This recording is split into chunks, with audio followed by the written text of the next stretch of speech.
So Michelle Donberg, who claims to be a Stanford professor, took to Twitter to try and support Amber and expose Johnny for being a bad person.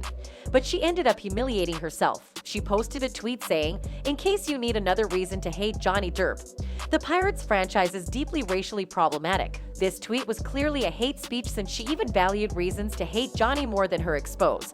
She was also rude for calling Johnny Derp instead of Depp. Is it that hard for her to type Depp? A fan was also pissed off with how blatantly rude this woman was, and they tweeted, "I can't respect her if she keeps calling him Johnny Derp instead of remaining professional and calling him by his name." To make matters worse, she was hating on Johnny for his role as Captain Jack Sparrow in Pirates of the Caribbean, claiming Johnny is racist for taking the role as a pirate. She tweeted, "Captain Jack in Pirates of the Caribbean whitewashed and erased slaves and slavery from the 18th century Caribbean, where its practice was probably the most cruel in the world. Pirates were often far from the freedom fighters the film portrayed but were slaveholders themselves." Was this woman seriously accusing Johnny for something he had no control over? Like, I get she hates Johnny and would like to support Amber, but Johnny was just but an actor. He never wrote the movie nor did he direct it. All he did was act in it. So how is being an actor being racist? She should also look at Amber's roles and accuse her of things she had no control over. A fan tweeted this, "It never tried to be historically accurate. Depp was just an actor. He didn't write the movies. Heard's movies could be problematic as well if you pick at them lol. Why didn't she talk about the illegal harvesting of fish and water bodies when watching Aquaman?"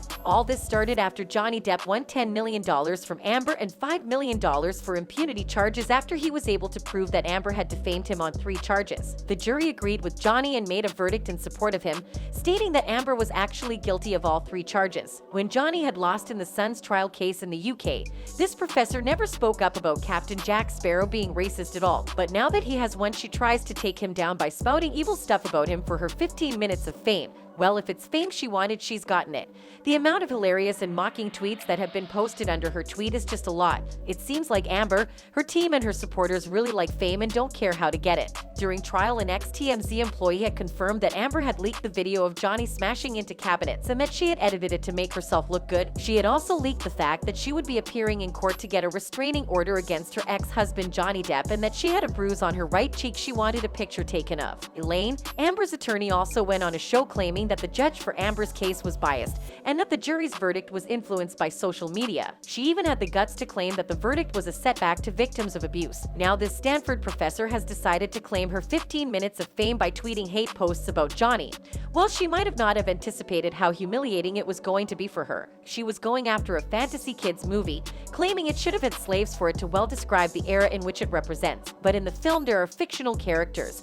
Does it mean that in the 60s there were skeleton men walking around in the Caribbean? She was even against the fictional characters and tweeted, "There are more ghosts and squid people than slaves, freed or otherwise, in this series, including the installment that Derp claims he rewrote." The fact is that for this day and age, even for Hollywood, this is an unreasonably white film given its context. Well, what did she expect of a fictional movie? She should have watched a documentary or even a historical movie if she wanted a history moment on screen.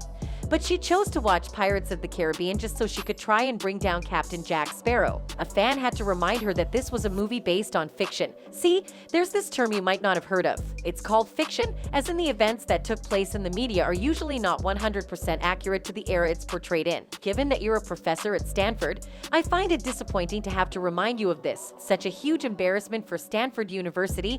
It seems like she either is not knowledgeable enough about what she talks about, or she doesn't even realize she's in the wrong. The rest of the Twitter users, who were not necessarily fans of the 2 actors, but were just fans of the movie, mocked her, with some making fun of the fact that she believed people with squid faces once existed. A fan tweeted, "Now tell us how Cinderella, Snow White, and Lady and the Tramp were historically inaccurate." Breaking: Disney fairy tales are fake. Shocker, if you want historical accuracy, Disney fairy tales really shouldn't be a go-to. Another tweeted, "You teach and sit on a chair you go, but have no understanding of what a movie is." Michelle, you haven't even watched any Pirates of the Caribbean movie, have you? It's obvious and you're looking like an uneducated fool if I'm honest. Honestly, I don't blame them for having this kind of response because she called for it.